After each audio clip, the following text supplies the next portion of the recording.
Et si, soulever une pierre déterminait ta destinée? Je me suis rendu au pays de la glace, sur cette île aux 1000 paysages plus spectaculaires les uns que les autres, où se mêle la douceur visuelle de contrées verdoyantes à la brutalité naturelle d'une terre remplie de mythes et légendes. C'est comme une claque visuelle, un déchaînement si fort des éléments qui te rappelle ô combien tu es petit et insignifiant à côté de notre monde. Et ce déracinement féroce permet d'ancrer un sentiment de plénitude profonde. Perdu au milieu de l'océan Atlantique, j'ai arpenté pendant 10 jours ce berceau folklorique qui ne m'aura pas laissé indifférent. L'Islande a défié ma force. L'Islande a été colonisée par les Vikings à partir du 9e siècle. C'était principalement des Norvégiens, exilés, qui sont arrivés sur cette terre où tous leurs espoirs reposaient. L'Islande n'a donc pas eu un héritage ancien et s'est façonnée à la main par des réfugiés païens. Mais avec leur volonté de créer un peuple soudé et durable, ils créent en l'an 930 le plus vieux parlement au monde, l'Alþingi. Ce peuple nordique, adorant les as de la mythologie nordique, vit au gré de hautes saisons qui déciment parfois de nombreux habitants. Vous l'aurez compris, il fallait donc être fort, fort physiquement, fort d'esprit et fort dans ses croyances. Et donc, je vais te reposer ma question. Et si soulever une pierre déterminait ta destinée? Dans l'histoire que je m'apprête à te raconter, c'est le cas.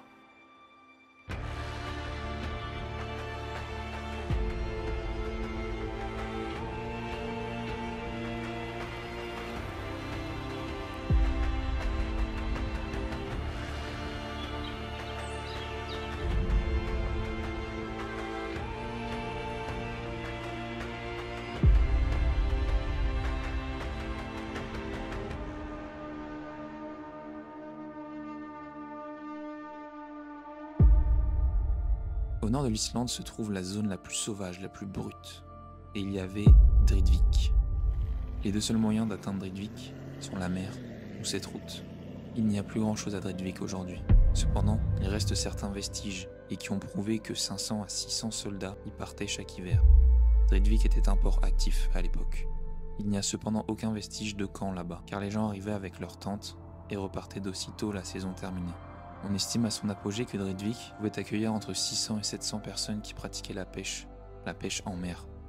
Dridvik est entouré d'une ancienne coulée de lave et était donc abrité, ce qui faisait de Dridvik un lieu parfait de point de départ pour la pêche en mer. Les pêcheurs saisonniers, dont le port d'attache était Dridvik, mesuraient leur force en soulevant des pierres. Pourquoi faire, me direz-vous? Le but était de tester sa force pour savoir si nous étions aptes ou non à partir en mer. Chacune de ces pierres porte un nom qui correspond à la force de celui qui peut la poser sur la plateforme. Il fallait, pour avoir une place à bord d'un bateau de pêche, être capable de soulever au minimum Hafdretinger, demi-portion, pèse 54 kg. L'Islande a défié ma force.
C'est l'heure de...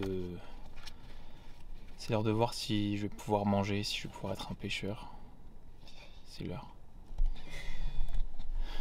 Ça me fait bizarre de me dire que ma vie va dépendre d'un caillou. Aujourd'hui, c'est ma destinée qui va être bouleversée. Je vais avoir des réponses en fait à des questions existentielles. Et tout ça sera grâce à des pierres.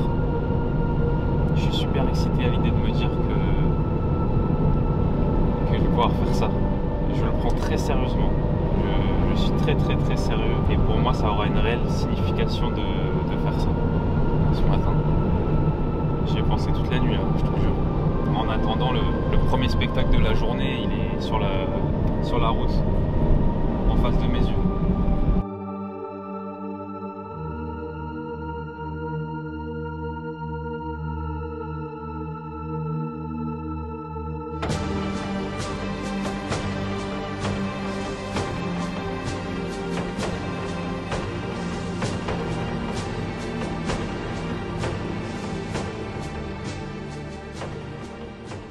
Tout au long du chemin, il y a des petites marches en pierre. Déjà, je suis dans l'ambiance parce que ce qui délimite le chemin là, c'est en forme de tête taillée de viking. Bon, c'est pas d'époque, hein, je pense, mais ça met un petit peu dans l'ambiance.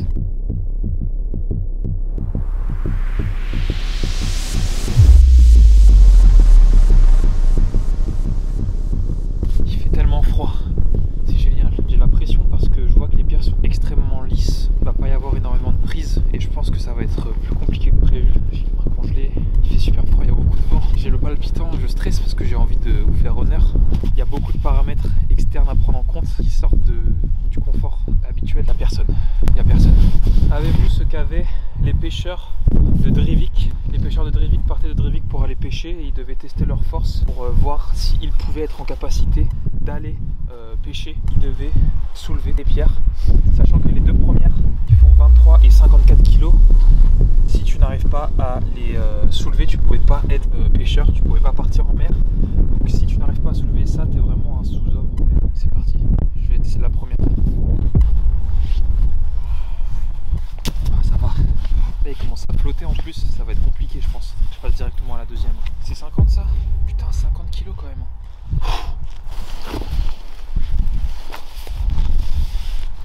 Oh, il y a zéro prise, ça glisse de fou.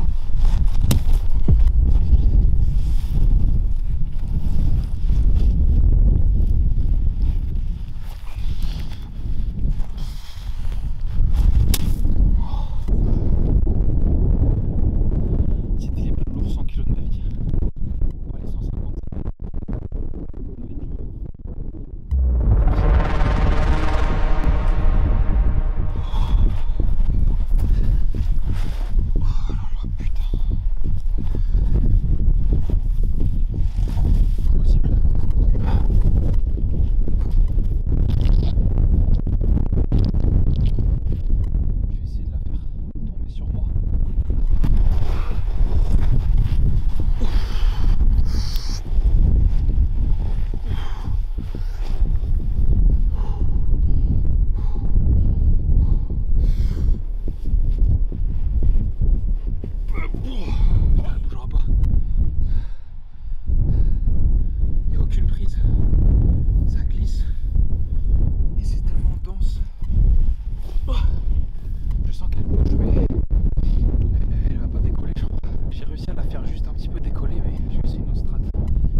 je la regarde et plus elle est terrifiante. Putain, faut juste juste que j'arrive à la mettre sur mes genoux. Mais ça me demande tellement d'efforts, tellement de ressources vitales. J'ai jamais vu ça de ma vie. Dis-toi, là tout à l'heure, j'avais tous mes pulls, tous mes trucs. Là, j'ai super chaud. Faudrait que j'arrive à faire un mouvement de balancier pour la poser sur mes genoux. Si je la pose sur mes genoux, je pense que j'arrive à me lever.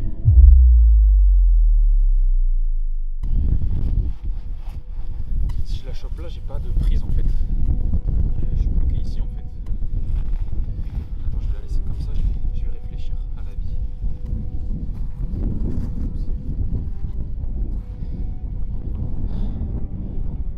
Putain, ça glisse tellement. J'ai aucune prise. Ça glisse, je sais pas comment c'est possible de soulever ça. Ça me rappelle à quel point je suis mauvais. Voilà, c'est dur. J'ai l'impression que c'est pas moi qui la soulève, mais que c'est la pierre qui m'enfonce dans la terre, tu vois.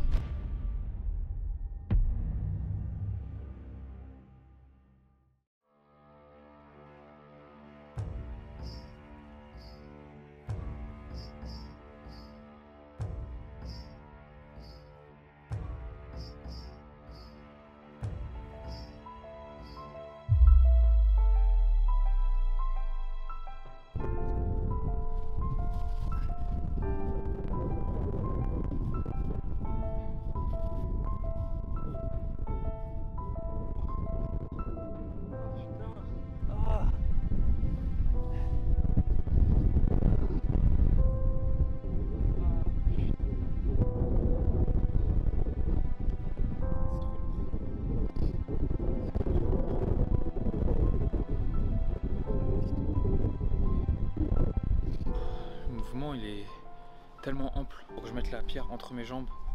Je suis en amplitude maximale, j'ai quasiment les fesses qui touchent par terre au départ. J'ai le dos un maximum arrondi. En fait, c'est vraiment le mouvement primitif de soulever des cailloux, quoi. Il y a quelques touristes qui passent de temps en temps, ils me regardent et se disent mais je suis vraiment malade mental. La pierre, elle n'avait pas été touchée depuis super longtemps, je pense. En fait, elle prend tellement de place qu'il n'y a aucun muscle que je sens fort. J'ai mal aux adducteurs pour vous dire. J'ai le dos qui est tellement arrondi que j'ai l'impression que mes vertèbres elles vont exploser. Il faut être un titan de 2 mètres pour y arriver en fait. Au moins on sait qu'il nous reste toujours du travail à réaliser, toujours des idées à remettre en question. Et ouais, ça te rappelle à quel point tu peux être vulnérable au final à côté de la nature, parce que je soulève des tonnes et des tonnes de poids par semaine. Un vulgaire caillou parmi tellement d'autres sur une plage, c'est impossible. Donc, ça fait du bien.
Oh merde. Les gars, je viens de me rendre compte que en tirant la pierre, j'ai niqué ma semelle de chaussures. Et regardez. J'ai tellement poussé dans mes jambes pour essayer de soulever ce caillou.